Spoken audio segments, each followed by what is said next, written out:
কিছু কর্মীরা আছে তাদের বাড়িতে হুমকি দিয়েছে, আমাদের প্রচার নষ্ট করেছে।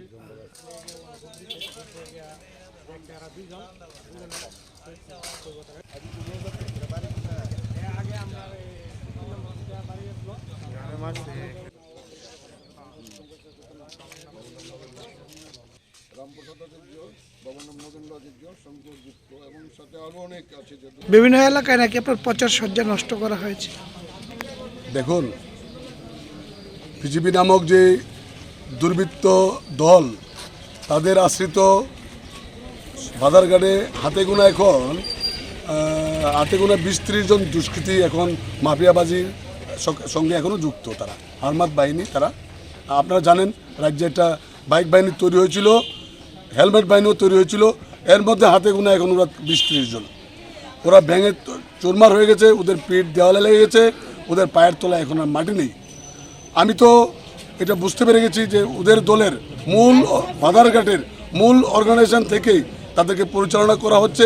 বাজারঘাটের যত্রতত্র, যেমন 61 ওই তুতলার মাঠ আমাদের অঞ্চল, বনকুমারী আমাদের অঞ্চল, এই সমস্ত অঞ্চলে ঢুকে তারা প্রতিনিয়ত আমাদের কমরেড ভাইদের বাড়িতে গিয়ে হামলা উচিত করার চেষ্টা করছে। আমাদের ভাইয়েরা প্রতিরোধ করে গড়ে তুলছে। ইভেন আমাদের যত সাজসজ্জা, প্রচারের যে সাজসজ্জা সব নষ্ট করে দিয়েছে। সেদিন আদর্শ বলিতে রাত্রি ঠিক 12টা সাড়ে 12টা হবে, ওরা সমস্ত ফ্ল্যাগ আমাদের তুলে নিয়ে আগুন দিয়ে জ্বালিয়ে দিয়েছে। সবচেয়ে উল্লেখযোগ্য, কাল যখন বিজেপি আশ্রিত দুষ্কৃতিকারীরা একটা শ্রেণী, ওরা স্ট্রিট কর্নার করছিল ওই 61, খুব সম্ভবত 61 পায়ার এবং 68 একটা অংশ, এটা করিমপুর অঞ্চলে। তো ওখানে 66 নম্বর বুথ, ওইখানে তারা মিটিং করছিল। মিটিং সেরে ওরা 15-20 জন কি 30 জনের একটা টিম স্কোয়াডিং করতে বেরিয়েছিল। আমাদের একটা কমরেড ভাই সারাদিন খেটে বাড়িতে ফেরার পথে ওকে পেয়ে বেদরত মেরেছে। তার নাম টুটন দাস। আমি রাত্রে 10:30 থেকে 15টা ওর বাড়িতে যাই, ওর খোঁজখবর নেই।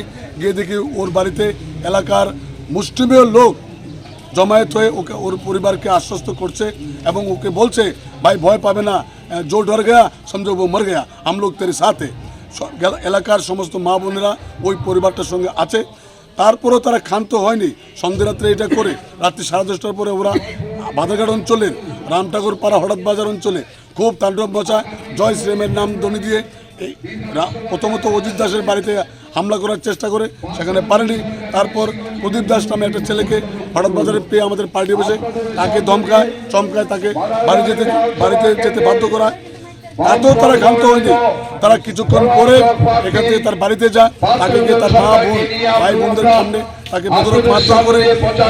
তারপর হঠাৎ বাজার ঢুকে আমাদের সমস্ত প্রচার সজ্জা, আমাদের পার্টি অফিস ভেঙে তছনছ করে দেয় এবং আমাদের যে সিম্বল সম্বলিত প্রার্থীর নাম নিয়ে ওই কাট আউটগুলিকে ওরা ওদের মতো করে ভেঙে চুরে, কোনোটা চালে, ঘরের চালে, কোনোটা রাস্তায়, কোনোটা নর্দমায় ফেলে দেয়। আমরা এর প্রতিকার স্বরূপ আমরা আমতলী থানা ওসি সাহেবকে আমি সকালবেলা ফোন করেছি এবং এআরও সাহেবকে আমি ফোন করেছি। ওরা আমাকে আশ্বস্ত করেছেন আমরা যথাযোগ্য শাস্তি বিধানের ব্যবস্থা করব। আমি আপনাদের মিডিয়া বন্ধুদের কাছে বলছি, আপনারা তো জানেন রাজ্যে 16 তারিখ সাধারণ নির্বাচন। এই নির্বাচনে ওরা হারবে এই ভয়ে আমাদের ছেলেদের উপর অত্যাচার অভিযান চালাচ্ছে।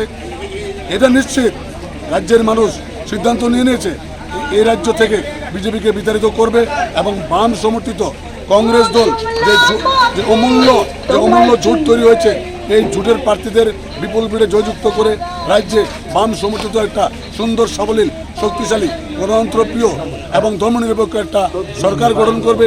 এই সরকার রাজ্যের প্রত্যেকটা আপামর জনসাধারণকে বাঁচাবে। তারা মানুষ বাঁচতে চায়, গণতন্ত্রের শ্বাস নিতে চায়। এই উদ্দেশ্যকে সফল করার জন্য আগামী 2 তারিখ বাম সরকার হচ্ছে।